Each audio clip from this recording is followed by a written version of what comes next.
Sebelum membahas tentang cara mengatasi rezeki yang seret, hal pertama dan paling penting adalah memahami apa itu rezeki. Banyak orang mengira bahwa rezeki hanya sebatas uang dan harta, padahal makna rezeki jauh lebih luas dan mendalam. Dalam Islam, rezeki adalah segala bentuk pemberian dari Allah yang menunjang kehidupan manusia.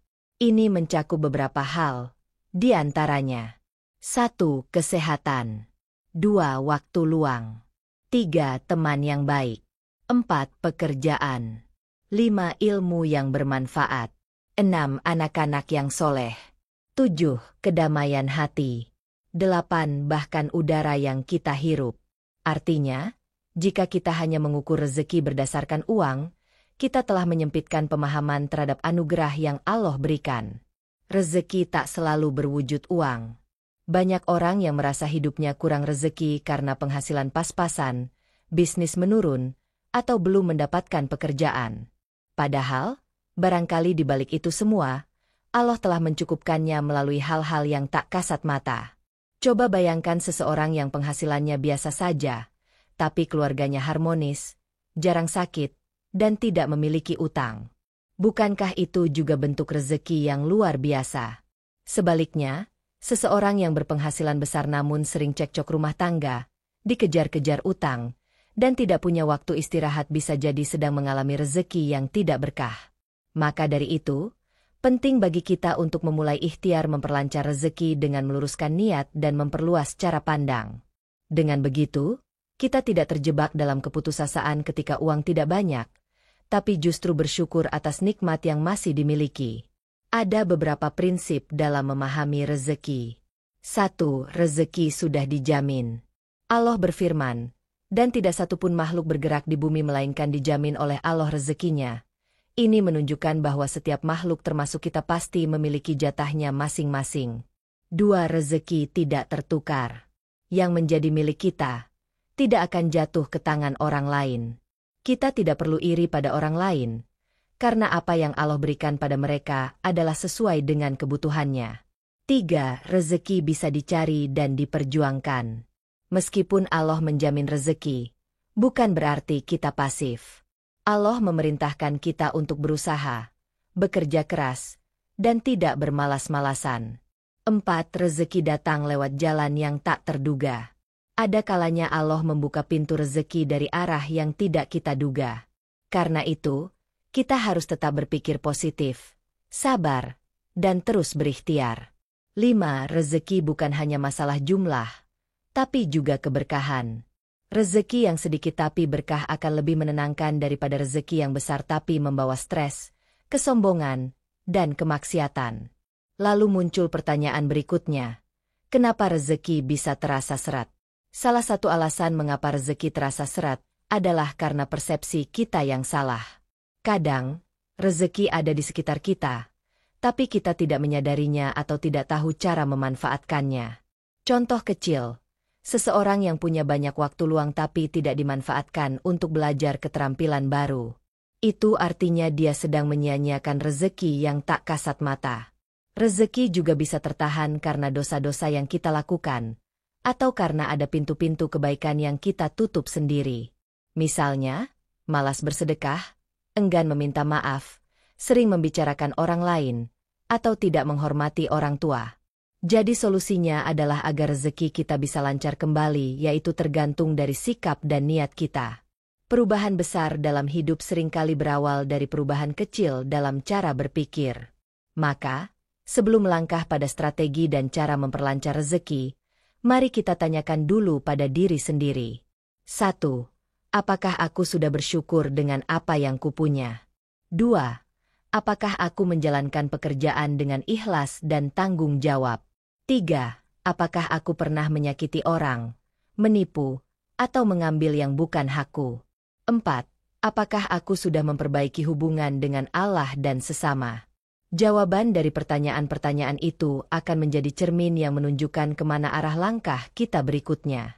Banyak orang berusaha mengubah nasibnya tanpa mengubah dirinya terlebih dahulu. Padahal, hukum kehidupan berkata sebaliknya. Sesungguhnya Allah tidak akan mengubah keadaan suatu kaum, sampai mereka mengubah keadaan yang ada pada diri mereka sendiri. Tanda-tanda dan penyebab rezeki seret. Setelah memahami makna dan cakupan rezeki secara luas, langkah selanjutnya dalam mengatasi rezeki yang seret adalah mengenali tanda-tanda dan penyebabnya. Banyak orang mengalami kesulitan finansial atau mental tanpa menyadari bahwa ada faktor-faktor dalam hidup mereka yang menghambat aliran rezeki. Dengan mengenalinya lebih awal, kita bisa mengambil langkah-langkah korektif secara tepat. Tanda-tanda rezeki sedang seret. 1. Uang selalu habis tanpa jejak. Baru saja gajian, tapi belum akhir bulan uang sudah habis. Bahkan, tidak bisa mengingat dengan jelas kemana uang itu pergi. Ini bisa menjadi pertanda bahwa rezeki yang masuk tidak berkah atau tidak dikelola dengan baik. 2. Banyak masalah tiba-tiba. Saat satu masalah belum selesai, datang masalah lain, motor rusak, anak sakit, ponsel hilang, tagihan mendadak naik. Bertubi-tubi dan tanpa jeda. Ini bisa jadi pertanda bahwa sedang ada kebocoran rezeki. 3. Susah fokus dan sering cemas. Orang yang sedang dalam kondisi rezeki seret biasanya mudah stres, sulit tidur, dan tidak bisa fokus dalam pekerjaan. Kecemasan menjadi bayang-bayang yang selalu menghantui. 4. Sulit menemukan peluang. Peluang kerja, bisnis, atau proyek seperti menjauh. Padahal kemampuan dan semangat sudah ada, tapi pintu-pintu rezeki seolah tertutup rapat. 5. Hubungan sosial retak. Kehidupan rumah tangga sering ribut, hubungan dengan teman merenggang, atau banyak orang menjauh tanpa alasan jelas. Semua ini bisa menghambat rezeki karena keberkahan itu datang melalui hubungan yang baik dengan manusia. Penyebab rezeki menjadi seret. Rezeki tidak hanya tergantung pada usaha semata, tetapi juga pada nilai-nilai kehidupan dan sikap batin kita. Berikut penyebab-penyebab yang seringkali membuat rezeki menjadi sempit. 1. Dosa dan maksiat yang terus dilakukan. Rasulullah bersabda, sesungguhnya seorang hamba diharamkan rezeki karena dosa yang diperbuatnya. Dosa yang disengaja, terutama yang menyangkut hak orang lain seperti menipu, memfitnah, mengambil yang bukan hak bisa menutup pintu rezeki, meskipun secara lahiriah tampak bekerja keras. 2. Lalai dalam ibadah. Solat yang bolong-bolong, malas membaca Al-Quran, dan jauh dari zikir bisa membuat hati gelap dan rezeki menjauh. Ibadah adalah penguat spiritual yang menjaga hubungan kita dengan Sang Pemberi rezeki. 3. Kurang bersyukur. Sering mengeluh dan membandingkan diri dengan orang lain bisa menjauhkan keberkahan. Allah berjanji dalam Al-Quran, jika kamu bersyukur, pasti kami akan menambah nikmat kepadamu. 4. Tidak jujur dalam usaha. Kecurangan, manipulasi, dan ketidakjujuran dalam bisnis atau pekerjaan membuat rezeki menjadi haram. Rezeki haram tidak pernah membawa ketenangan, bahkan bisa menimbulkan kesempitan hidup. 5. Tidak menjaga silaturahmi. Putus hubungan keluarga, permusuhan dengan sesama, atau tidak mau memaafkan bisa menjadi penghalang rezeki. Rasulullah bersabda, barang siapa yang ingin diluaskan rezekinya dan dipanjangkan umurnya, maka hendaklah ia menyambung tali silaturahmi. 6. Enggan bersedekah. Takut miskin dan pelit bisa membuat rezeki tertahan. Padahal, Allah berjanji mengganti setiap sedekah dengan berlipat ganda. Perumpamaan orang yang menginfakkan hartanya di jalan Allah seperti sebutir biji yang menumbuhkan 7 tangkai.